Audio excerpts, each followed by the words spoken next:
So I'm starting to make my picks for this turn. You know, the association of two particular umpires with one, or umpire counter mixes with one player, that kind of disturbs me in this one sense. I think it's not too big a deal if you get much less than 7 players. But I'm not sure. I don't know if everybody's full up all the time in that. But in the 7 player game, it kind of sucks in my mind, at least, that the black counter mix still stays with this guy. That he hasn't lost a counter mix somehow by losing an umpire. It almost feels to me like that extra umpire should be something that passes around more often, or maybe that extra umpire should just not exist. That everybody should just have their two or whatever. I don't know. And we open up with some new umpires. In this case, the Vietnamese show up here, and that's a pretty hefty blow on purple, the second place player. They're really getting trimmed in closer and closer. They're not going to get their point for Southeast Asia, and it's putting an additional threat on them regarding their homeland. However, they have democracy, which means if they choose this turn or next turn to do a production, and they don't know what they're choosing this turn. Production was indeed what I was intending. I put it there because I wanted to double up, and there's a problem in doing so. But I don't know if production's a good idea. So they're a democracy, so they can kind of ignore the wild card penalty. But I don't know that they actually want to do a democracy production action. They don't have feudalism, so they would have to pay for that huge army that they already have. They may be able to just slam in and squish this with a maneuver action, actually. And that would get rid of the problem quickly enough. Except there's more there. Yeah, it doesn't look too healthy to attack that. The other new empire is up here. In Honan, we have, who are these? The Hung? The Sung. Yeah. The Sung dynasty is in there. And in both cases, the players wish that we were in Era 4. They both had cards that they would have rather played from Era 4. But the idea of sitting around waiting for, an opportunity to play the Empire, that doesn't make a lot of sense. You want to crank your points as soon as you can. Of course, more than half the turns most people haven't gotten the points, so I guess that doesn't really matter too much. But if this happens to be a turn, and it's likely with some of the cards that got played where points are going to get played, then it would kind of suck not to be collecting. I mean, the Hung, by starting this turn, they're going to give me 1 point, but then next turn, I'm going to presumably be in a better position within China. And likewise, we'll see, the same with the Vietnamese, who actually want to expand into Asia. That's actually their goal. They've got, they get a point for Southeast Asia, but that's going to be really tough with everybody in there. But they get up to 3 points in Asia if they can get first place there. And then they have additional things. They've got to maintain their home territory as well. We have a leader. Yeah, we have a leader for these Chinese as well. Chosi. All right, here in the middle of the production phase, fairly late in the production phase, the Satavahanas did a production, not a lot of building, boat or whatever, and actually 2 boats and something else this Cav, I think, is added. Not feeling like I'm going to be able to expand a lot land-wise anyhow, although I'd kind of like to. Well, I'm going to get the India and the home pretty much until I fall, but the world, the boats are an expensive investment for that, but they pay off nicely if you're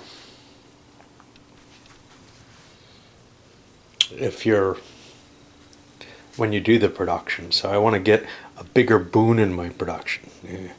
Speaking of which, we'll see that in a moment with the Arabs over here who did a production. However, they had this bumper harvest that doubles all the land income except for oil and cities, which means all this grain and the fertile regions that they hold brought in good money. They made like 93 bucks after paying the maintenance. They've got 73 bucks to play with. That's a significant amount of money. I think we're going to see some interesting things there. I probably can't buy my whole force pool even. Not sure that that's what I'd want to do. Fortifying might actually be a more pleasing result at this point.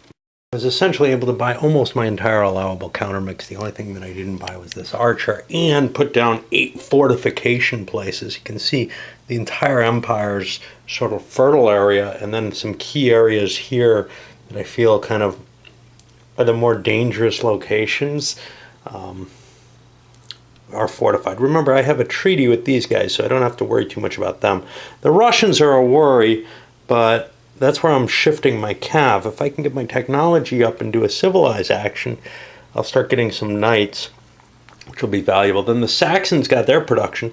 They have feudalism, so the fact that they kind of don't control their capital didn't matter as much as it might, but they still, only get half their pucks. And again, I forgot to figure out how much I have to.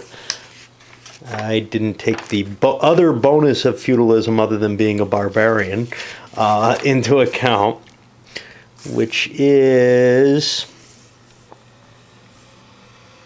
infantry and cav are down by 1. Now, I mainly built infantry and cav, so I get 1, 2. I got like $4 more that I can spend there, which there's not a whole hell of a lot I can buy. I could buy a cav and an infantry more, so I'll add some more pieces to the board. I see kind of a coloring issue, which is like these forts here. They all look like they're Saxon to me. I need to look something up. I'm pretty sure if you attack an area and there's a fort in it, you destroy the fort like you reduce the city.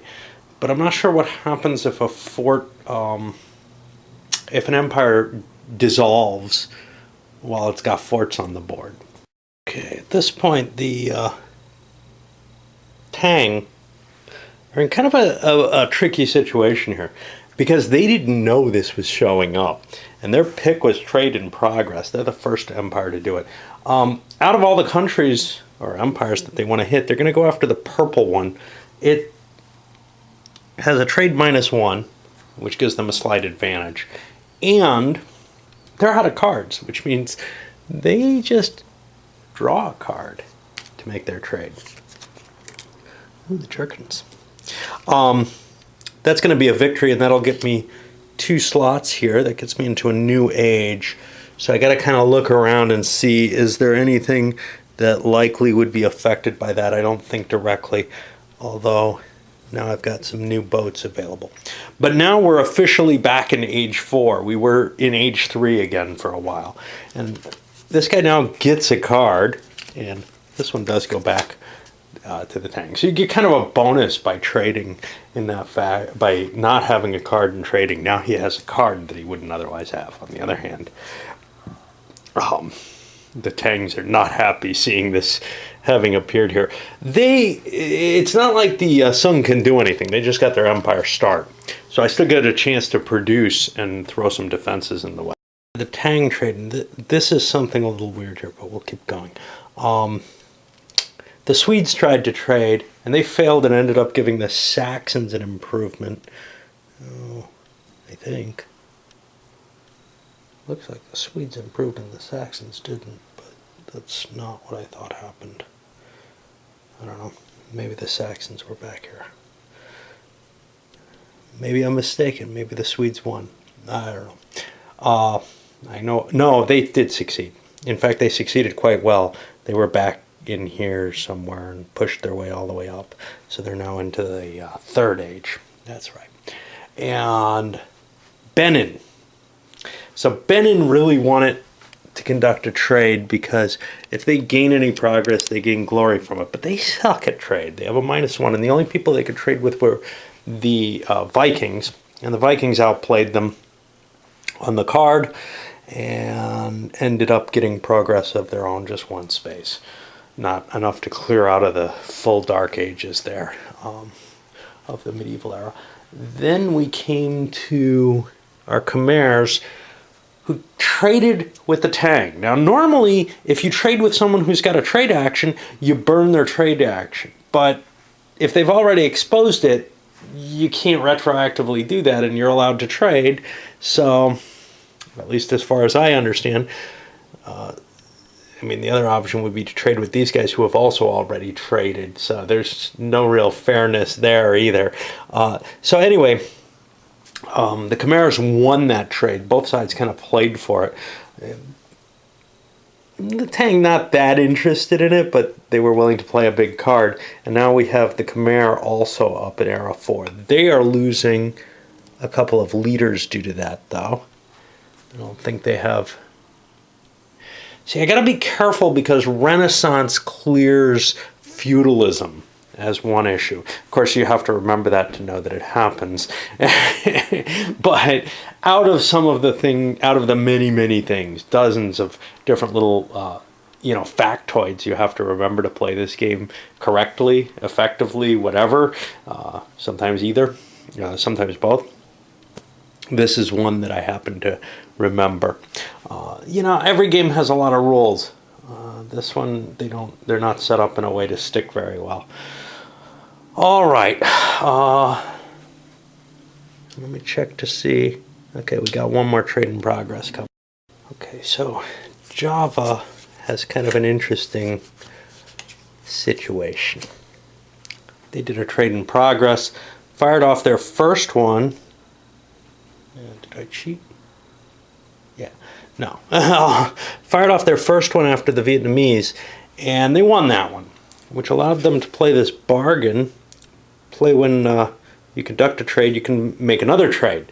So then I made another one. I could go for the Vietnamese again, I guess, but I knew I had handed them a good card. So I went to someone else who had played a winning trade and gotten kind of a crappy card back, the Khmer, I guess. Went for them. They decided not to play high. They've got a clear path ahead of them. They would only gain one space, and here's the problem. If the Javanese win a trade, fine, everything goes normal. But when they lose one, they get to keep both the cards.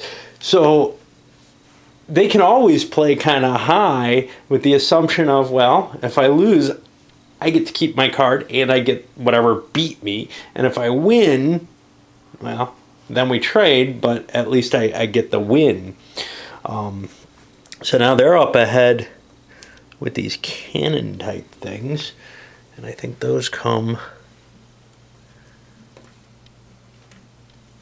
over there. If they do a civilized, they'll be able to upgrade any archers they have. I don't think they have any. But they can start buying them. And they still buy them at the same price as other missile equipment. Let's see, is someone else up there? Oh, and they made paved roads as a full-on thing for them. So now they have both Renaissance and paved roads. And we've got a lot of people moving into Age 4 now. And now, moving forward is almost an automatic thing up until there's, a couple little blocks as we start getting into the later eras. But everyone back here is stuck back there. And that makes all those empires much more questionable. This guy can maybe jump one, but some of these back here, they got a long ways to go, and they're going to be facing ultra-modern empires, so they may want to just go into decline unless they're producing good points. Just because more empires that are just a few spaces behind the leaders are going to do better, I think. And that puts us up to the maneuvers. I went out to get my wife some medicine and ran into a bar. Now I'm hobbled from dancing. So it kind of explains why the big jump in time, but also I'm not going to be getting a lot of playing done today either because I've got to go shopping. So I got to make it to the hot tub and try to limber up enough for the walk. Okay, but I'm in the maneuver phase, and I'm running out of phases for these Chams. I have to decide, do I want to maneuver with them? Production wasn't going to... They're in this position where there's almost nothing they can do. I guess they could trade in progress. But production I wanted to do over here, and I thought I would do it here, but when I did a quick calculation, I started realizing, wow, I'm not going to have a positive cash flow. Which is a pity, because this is a guy who really wants money for victory conditions, and he's got this here. I have the possibility of sailing in the maneuver phase. I don't have enough troops, and I don't want to denude this area. In a sense, the thing I want to do is do nothing, which I can, of course, do. I'm going to have a destiny action, though, so you know what? I'm not going to take that maneuver action. Because one thought that I had was, okay, I can maneuver out. I have an interest in being the biggest guy in Southeast Asia. But I'm not going to make that, right? The only way I'm going to get anywhere is I'm going to lose. If I try to expand, I'm going to perhaps lose my capital, even though it's fortified there. So that brings the only thing left to do is to civilize. Civilize didn't look great to me because I'm in this layer and my city's not going to be allowed to grow. I have this builder, but he's not going to help me. It's really this kind of, I'm stuck in a position, but I've got a chance at 2 or 3 victory points. Although if I don't get my money up, and I don't have a card that does so, these guys are beginning to become maybe a wasted empire, and I should probably ditch them, because if I'm just getting 1 point a turn, I can do better than that. Okay, finishing off the right side of the table's maneuver, the Vikings spread out a little bit, positioning themselves to attack the North Americans. Over here, grabbed the other city next to their new capital with the pyramids. And they had to use navies to get here, because they would have had to leave a unit here, but they attacked the Saxons here. I'm pretty much planning on slowly carving my way up to gotta be on the right side with my boats, up to Denmark. I may use my navies to transport units there if things stay as weak as they are, but I couldn't quite reach with enough force to be worthwhile. Here, I could have made it to here, but I couldn't actually land, so I couldn't make the invasion that far up. So I got to kind of hop my way forward. I've shifted my other boats, and they could support that invasion. On the other hand, I'm also in a good position for another production turn if I so desire, so that I can continue spreading out throughout the Americas. The North Americans cured much of their disorder situation, but they feel very threatened by the Viking presence. And then the Russians spread out a little bit. I also plugged up here. Now, while I was doing that, something terrible happened, and I bumped kind of the board, and this counter got halfway under it. And this is a problem I've seen really only with... I've seen it in this, and I've seen it in Whiff, and I'm trying to think if anything not by ADG has ever done this. It's the slick on slick thing. Now, I know I've got slick on slick with other things, but somehow the line of the board makes it very easy for a counter to slip partially under it, and then it gets under the board completely, and you basically have to lift the board. Obviously an argument for plexiglass there, but ignoring that, it is kind of strange. I've never really liked the components that ADG puts out in their games. Yeah, well, no, let me amend that. The old version of Empires in Arms was not this kind of computer-generated slick map and everything. It was not too different from the newer version. And maybe the older versions of WIF before, say, WIF 4, which is I think where I ran into it, but maybe earlier than that, were maybe they were better quality. But this ultra slick stuff is really annoying to me. Enough, component quality may actually be one of the biggest things that I have a number of gripes about WIF, and then when I put in when I compare it to Advanced Third Reich, which obviously came later, and Empire of the Rising Sun,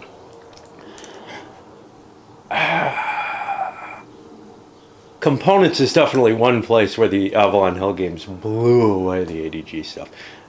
This slick on slick is one thing that I really despise, but also the WIF map is really hideous. This map's kind of pretty, although the distortion that the particular projection provides on it, although it gives a more accurate distance representation, is a little disconcerting, but that's okay. It's just that you're not used to that, or I'm not used to that distortion. No one else had a maneuver phase after the Russians that went through the Destiny phase. Had some interesting thoughts about it. I'm trying to remember if I can remember them. Or trying to see if I can remember them. Yes, the glory cards. So when you play All the Glory's Mine, obviously someone wants to cancel that.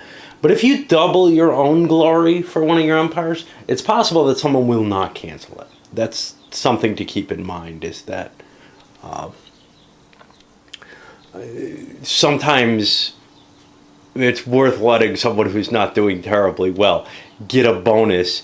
If you're doing very well on the board, or in terms of glory points, board doesn't necessarily matter. This was doing quite well until its money kind of fell behind. And why the hell is their money so big?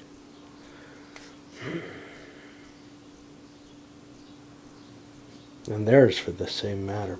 I guess maybe they played cards that gave them money. I have no idea. That's very suspect.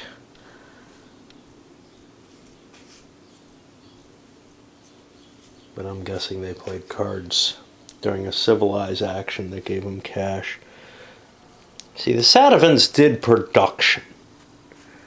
And it looks to me like they built things. I think their money's gone. Basically, if I can justify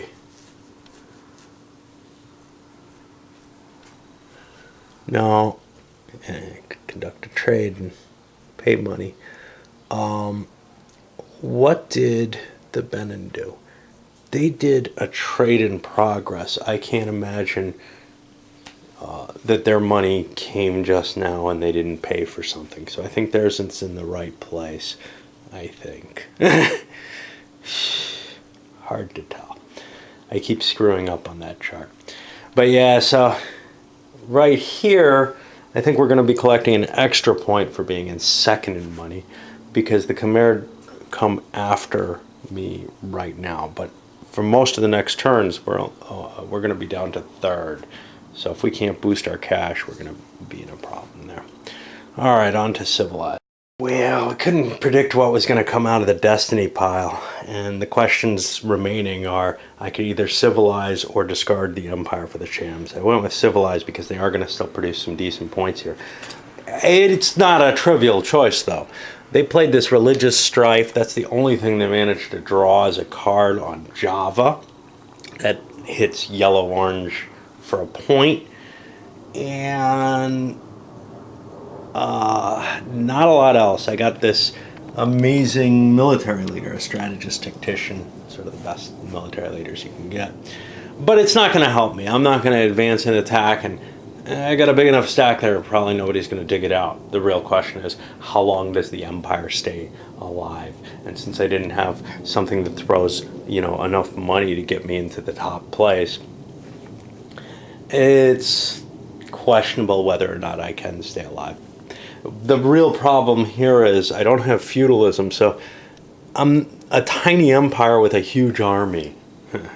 I can't make more money. I can't satisfy that victory condition like I once was able to fairly easily. I could, of course, decommission my army, but then somebody will wipe me off the map, which is no worse than doing it myself, I guess, but I'll still not get any points for them. Irish civilized action, making me realize how kind of weak they are. Remember, I got my conversion, so I moved up here into northern Italy. Got myself a leader, urbanized. I played a copper mine, gave me $10. I'm not sure how much I need that, but I kind of want to do the following. I'm going to want to do a production next turn. And I looked at it and it was a hard choice. Do I want feudalism or not? With the money padding, and I only lose $1 by staying out of feudalism. It means kind of, I think I've got enough money to build some things here and maybe a boat here and try to go someplace safe, to spread out. I want to make sure that I'm the second in Christianity at the very least, so that I get the 2 points for that and the 1 point for home. 3 points a turn, that's not bad, and that's what I'm producing right now. But if someone else goes Christian, I got problems here. And it's going to be another turn without glory. The Arabs played I Am Truly Glorious, and Red decided that's not a good idea. That happened before. Green got to play this one. I did a roll for timing. So, we're at the end of another turn. And you can see a lot of times the turns just don't matter, right? You think, oh, I'm making all these great plans and everything, and those damn glory modification cards just mean you didn't do a damn thing.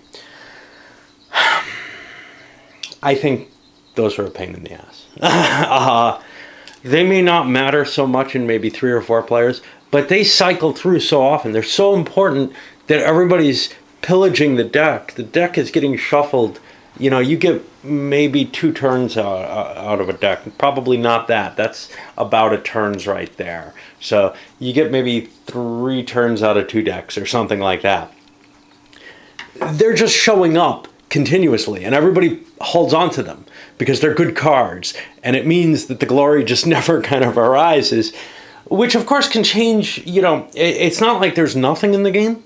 It means now that the important factor for glory is holding on to artifacts and getting them played.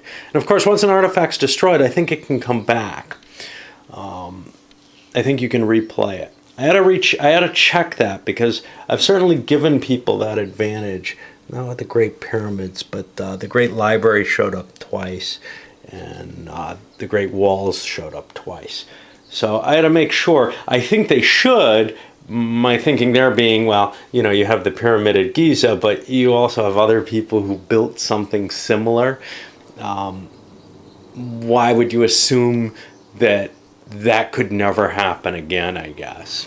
In fact, if you think about the religion and government green chits, it becomes clearer they have to be able to be remade. What's kind of weird with it all, though, is something like the Great Library gives a specific advantage. Damned if I can remember what it is, so therefore it never applies. I put this over here because I'm getting close on the map. It's getting even harder to page through it, though. Increase the trade number. There's not, the problem is the counter doesn't tell you. It would be great if the counter had an indication on it. You know what they do instead? They use the backspace of it to put like an elite marker or a disorder or a fort. Okay, that works fine with the leaders, but with artifacts it doesn't make sense, because if you use that counter on the map that way and somebody plays the artifact, you gotta hunt through everything to try to find it. So the artifacts are really dedicated to what they are. It wouldn't make sense that if somebody took that elite marker, you could no longer have the artifact. Nah, you might be able to argue, okay, the Great Wall won't be useful. once you get, past a certain point in the game, and that's true enough, it will never be useful in that case, but because nobody starts that far back. But somebody could get sunk that far back conceivably. And also, I'm lacking this important piece of information. I don't even have a code. If it said TR on it or something, I would know it affected trade. But instead, I just have to memorize what these counters actually do. Every single bloody one of them. And that is a really piss poor design. Okay, after chip pick, there were no new Empires starting production. I moved to the Tang, who went first. I played this La Patrie in Danger, which I think is the first time I played one of these. There's Militia and some others that are like that, but usually I forget to look. But they're cards that basically it makes all the cost of all the units to be halved, so I could build a lot of units. Unfortunately, I don't have a lot of territory, so I couldn't get everything that I could have afforded, but instead I built myself a fort to help prevent whoever the hell that is up there, the Sung, from pushing their way through me very easily. Following up with production for the North Americans, their revolution allows me to buy infantry really cheap, which actually is kind of a boon. The big penalty there was, hey, I lost a point of glory, but in a sense it made the empire more valuable to have that revolution in play. Remember also, now I can start building cav and boats. So I started doing that as well. And I actually have a pile of money left because they were sitting on a lot of rich territory. So I feel pretty much like they're kind of having a renaissance of a sort. Yeah, they're way behind on the progress track. And that doesn't get made up. This is kind of a weird thing. You kind of have to look at the history where there are, points where an empire becomes very, very modernized as being reflected, and they sort of are in the cards, by new empires coming up in their territory, possibly after they essentially dissolve as a functional unit that can actually conquer or whatever. So,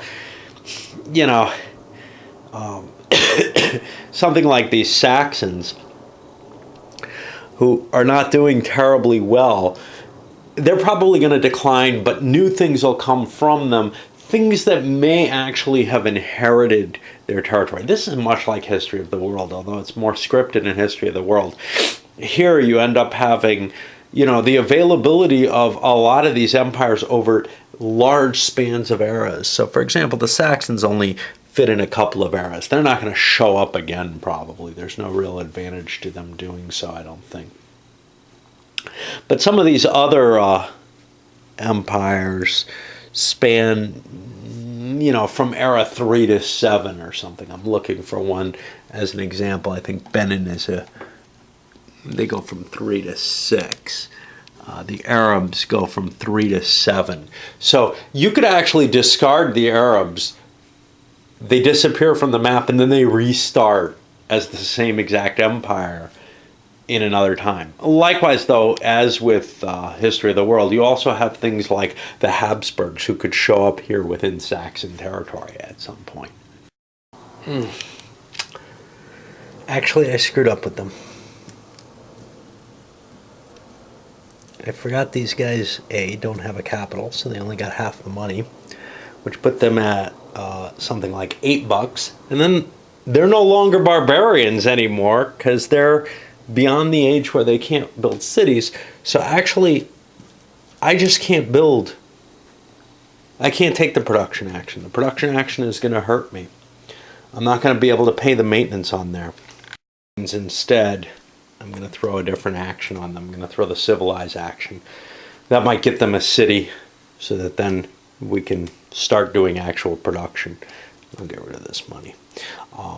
I'm moving on to the Russians. They're going to have about $14 left.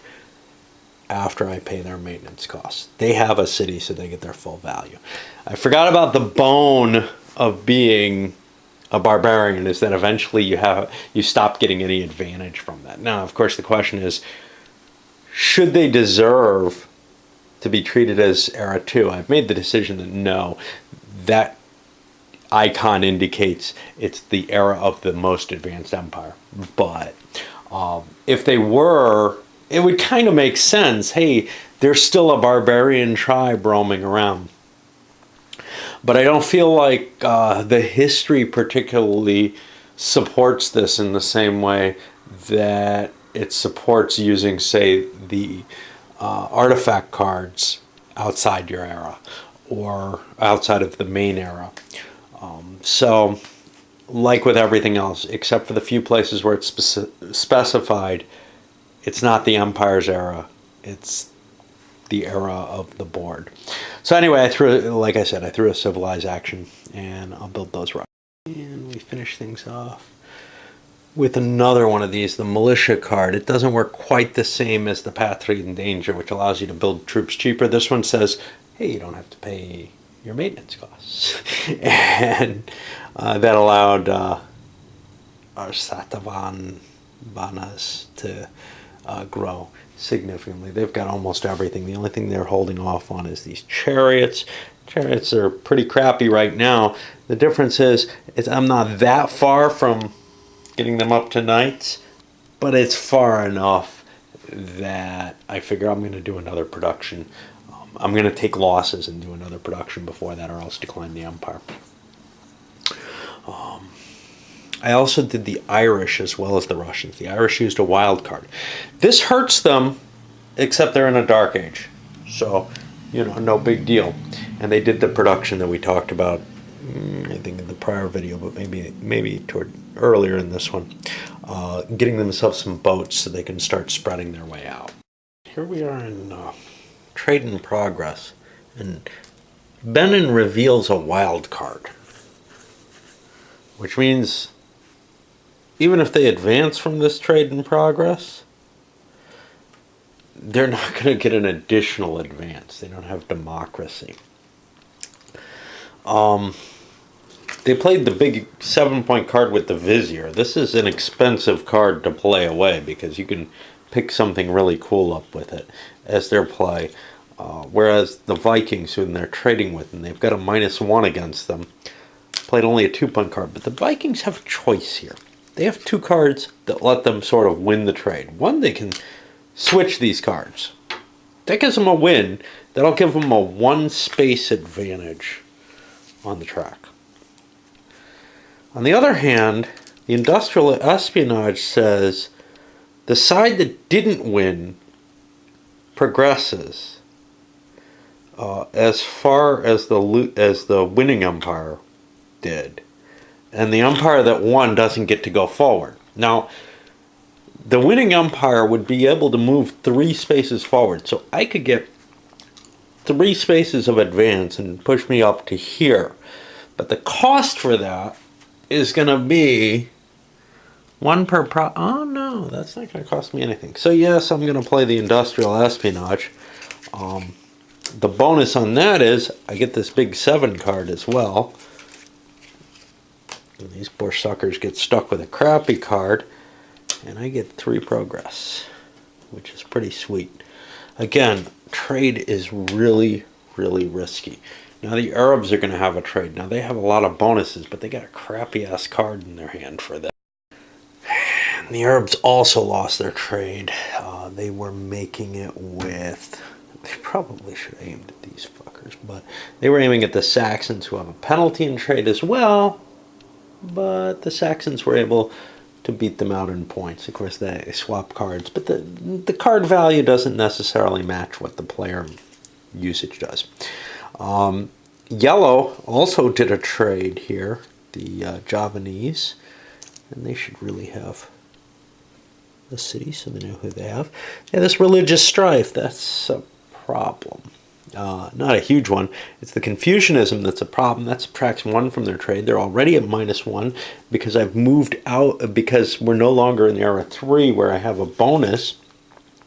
So my card's worth about 2. On the other hand, the Satavana played one that comes out to be a 4. The Satavana win the trade, but the Javanese get the extra card because they get to steal both cards. That's their advantage. They were hoping kind of that someone would be afraid to lose a trade to them, so they'd slip a bad card like they did before. They really want to press forward into this next stage. That's why they went forward with that. But they have a neat card. I don't know if they want to play. So the reason they want to win the trade is so they can get rid of this damn thing.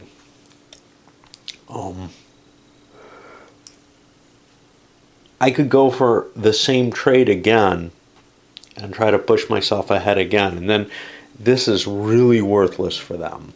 Alternatively, I could look at making another action with them, or maybe taking 2 actions with the Sung. But I really want to get rid of that religious penalty. I'm not terribly sure why. I don't remember what Confucianism's advantage is. It's not that big a deal. I think it's you hurt other people when they take your territory, and the Hindus who are around don't really care about that because they're immune to it anyway. But I don't like having the red marker on me, even though by taking it off it means I might get it again, but it also means someone else might get it. And indeed, Purple did not want to play any of their better cards. They got a decent card off of this trade, pointing away one of their worst cards. They're going to move forward anyway. So there's very little reason for them to go into a Dark Age. And now Yellow's going to move forward and be able to get rid of their problem. And that's going to create more and more disparity across here. Remember, there's a -1, if I can remember it, in combat for every era that you're behind. So since combat's fought in different rounds, you get to apply that again and again, or a +1 as you wish, for the difference in the eras. And that can be pretty potent. It's making these really less viable if they ever come into contact with an enemy. So like this, he's 2 levels against if the Vikings go against him. Same here if he's facing the Javans. And we're seeing the people in the lead with sort of the oldest empires on the board that haven't advanced very much. They're going to have to start either divesting themselves or make some kind of progress there. Okay, into the maneuver phase, we had this side of the table. The Vikings sailed up here and attacked. Oh, I forgot to handle this fight. I have to do that one. I expect they'll win that one as well. This one they took some significant losses. They lost a heavy cav and a boat in one round of combat, but all the Saxons were committed and they lost that. And then over here we're seeing the Vietnamese pushing forward. What's kind of tough here is I feel like I have to start attacking people.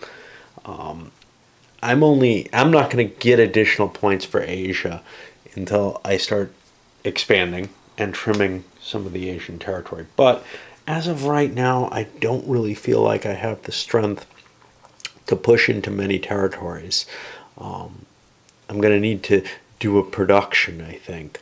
The problem, of course, is these territories, my production isn't going to give me more troops. I don't have enough territory yet to add troops to my value. I'll be getting 2, 4, 6, 7, which is what it's going to cost me. And I'm beginning to see the Vietnamese as being maybe an impossible power to gain points from, because I'm not going to get the Southeast Asia advantage. I'm not going to get the Asia advantage, so you know what?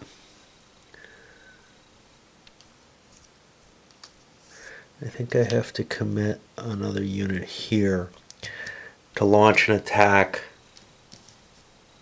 on Burma first.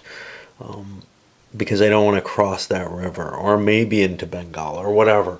But I feel like I have to launch an attack on my next move before I can do a production. So I have to kind of weaken the Tonkin region. One neat advantage that the Vietnamese have is they can retreat from an area before fighting it. The problem is they want to hold North Vietnam. If they lose that area, now this is intended largely to be the Vietnamese of the latter day, but they have a nice span, ages 3 to 7, one of those things that can come out at a lot of different times. All right, let me clean up some of the issues like that attack over. I just keep forgetting things. So for example, here I forgot to give the +1 bonus that the Vikings had on their attack. They might have been able to win this more quickly. But over here, I forgot to play, or didn't realize I had this alliance card, which would have allowed me to say, "Oh, hey, no, you're not gonna attack me over here. Instead, I don't want you doing a maneuver action. You're gonna do this action." I can't make them choose start or discard an empire, but I could have made them choose, say, a destiny action, which means those Vikings wouldn't have gained anything. Or perhaps a civilization, not terribly interested in that. A trade in progress, that might be cool. That might actually give me a chance to move forward. So, anyway, lots of powerful cards in this game that I find myself not using just because I don't think of them. I don't realize that I have them. The problem with these components I remember from when I was clipping the counters. They fall apart in a way that few other do. It's this kind of, I don't know, it's just the glue they use or whatever. So now, sticks back together, sort of, but I'm going to have to go at it with my glue and replace it in the middle of the game. Clipping the counters may actually have an effect on that, but they have hideous tabs if you don't clip them there. Again, the glossy counters, etc., tend to be worse than the old style, say, SPI counters on this. And these have particular issues that cause problems for you. So I'm going to have to go take a break while I glue a counter.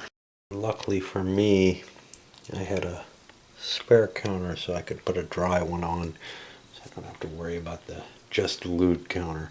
And I'm just using Elmer's type glue, so I have a glue stick which is better for quick fixes, but seeing that I had that counter, I didn't feel too badly using the Elmer's.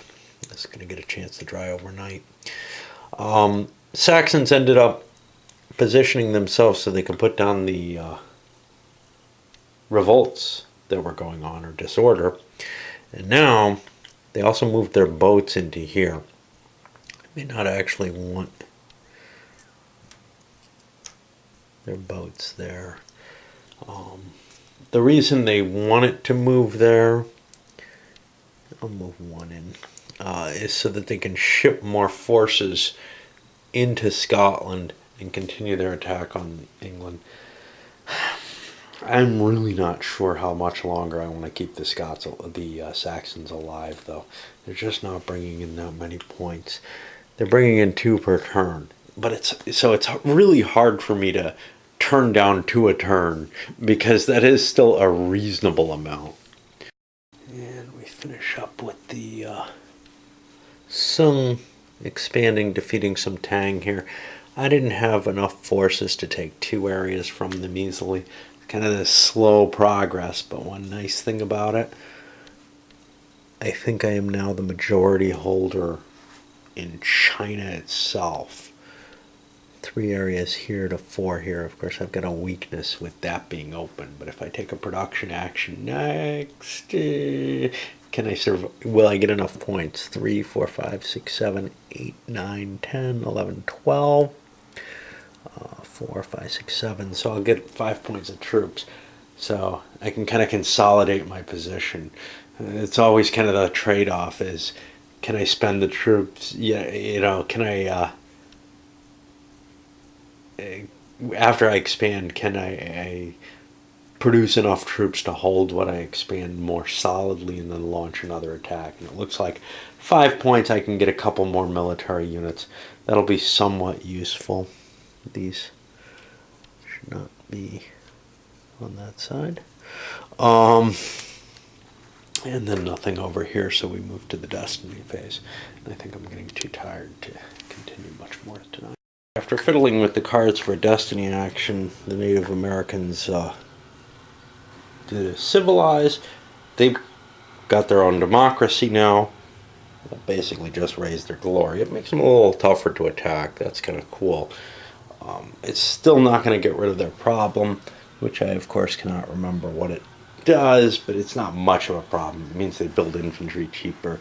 The only thing I remember, build infantry cheaper, build planes and boats more expensive. So they'll be able to do production soon in this situation. They also attempted an assassination against the Arabs to try to get rid of, I think, their builder. That seemed the more valuable, but it didn't work. Assassination's kind of tough. Khmer are also doing their civilization here. And let's see, first storms, they were able to wipe out the entire Javanese navy. That's kind of cool. Then another flood here. Now, here's the thing, the game doesn't define what a river is. Like a lot of things, it just doesn't bother. So you could either make the choice of, well, it's a single river line, or it's a concentric river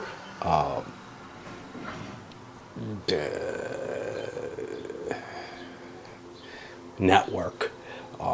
I chose single river line the first time I did one, so that's what I've been doing consistently. Otherwise, I could hit this space as well, if it was the entire network. Okay, and the next interesting thing is, I wanted to play this concentric ownership, but I can't because it's kicking around over here on the Swedes. It's an artifact, it's got a single piece. As long as the Swedes are holding that, I can't actually use it. I was going to hit the Vietnamese with it. And then I'm going to use exotic artifact to get universal suffrage, because we're all in favor of suffering. And that's going to make all capitalists, you have to be a capitalist, democratic, or socialist empire that has Renaissance to do this.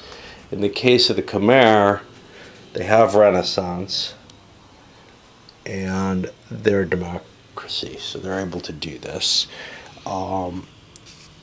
And then they're going to get +1 for each area they control when they do an income adjustment, as long as they remain in Renaissance and remain a democracy, socialism, whatever.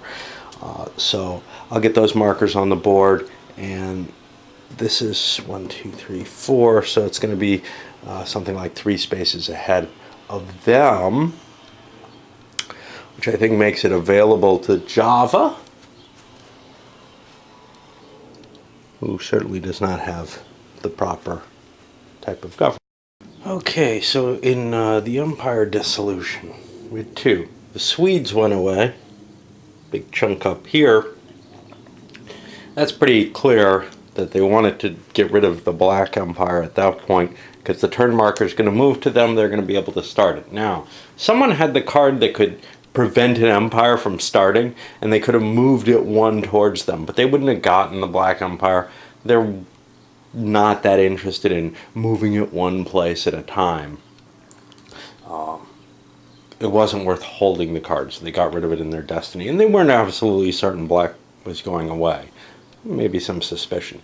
The other to go away was the Shams, and that was more of a difficult decision, because with the Vietnamese spreading out like this, a big hit could have been done on them. I had a huge pile of troops there, and a maneuver action could have gotten me their capital. Of course, if I'm still around, Vietnamese are probably going to take a production or something. Well, they don't really have, they have too high a density of forces to really get away with a successful production. So I would have had an opportunity to attack there. The problem is I was only getting 1 victory point this turn. Whether or not that was going to increase, yeah, maybe I could get some cash or something. If I had a mine in my hand, and I didn't check to see that I didn't, I could have boosted myself up to a 2nd, maybe even a 3rd victory point, and that would have been worthwhile. But I was planning on dissolving, so I had an empire picked and everything. It seemed not like a great idea to try to keep it. I'm leaving a valuable city behind, though. Somebody's going to grab that, and we're going to probably see some sort of conflict going on in Southeast Asia there. That's going to move us to the end of the turn type materials, the progress and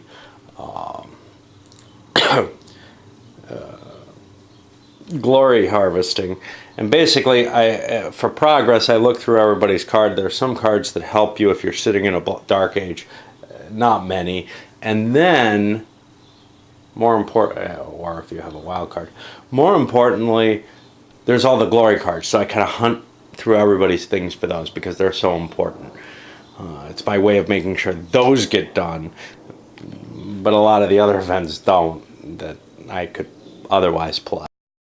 Alright, one person played a bonus card. Nobody stopped him. It was a double glory for an empire. Ended up being 6 points instead of 3.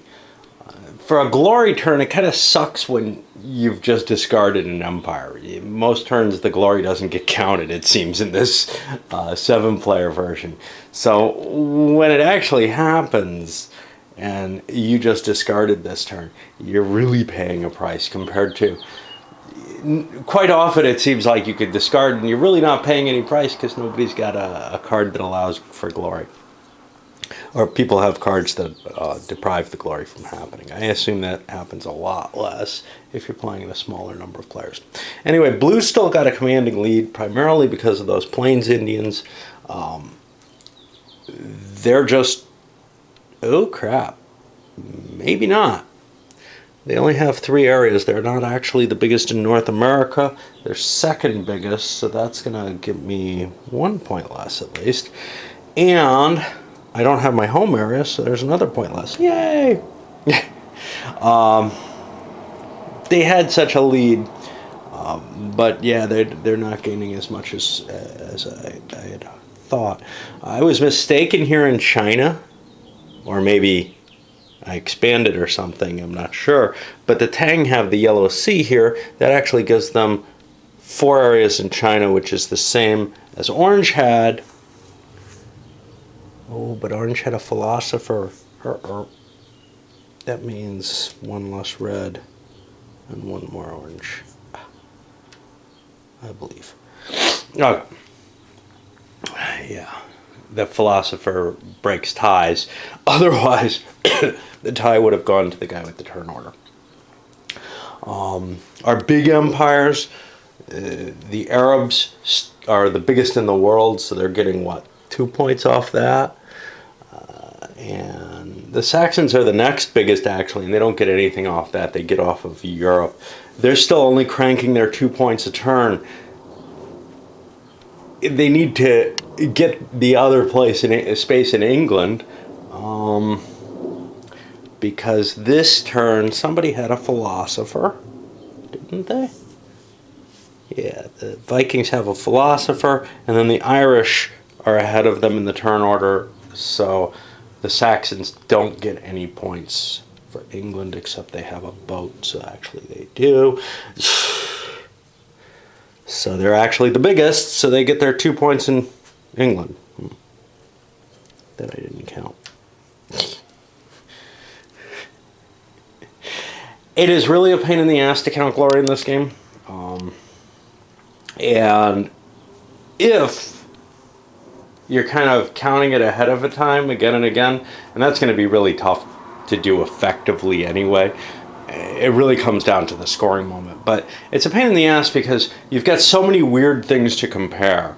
You know, it may not see, like the Saxons don't care how big they are in the world for their own victory points. But everyone who cares about how big they are in the world cares about how big the Saxons are. So if the Saxons have a big force, we got to count them, even though they're not in the running for it. And it's just a lot of stuff like that. And it's not terribly easy because even though this is a big map, the spaces on it are rather small and sometimes hard to count, actually. Especially if you happen to, like, for whatever reason, stack your pieces into more than one stack in one space, which is just a mistake, but that can confuse the issues, and it's very easy to accidentally do. All right, we're going to send this one up because it's big enough, and we move the turn marker. By the way, this guy had the card, or a card, there was another one, that could have prevented him from starting the Swedes.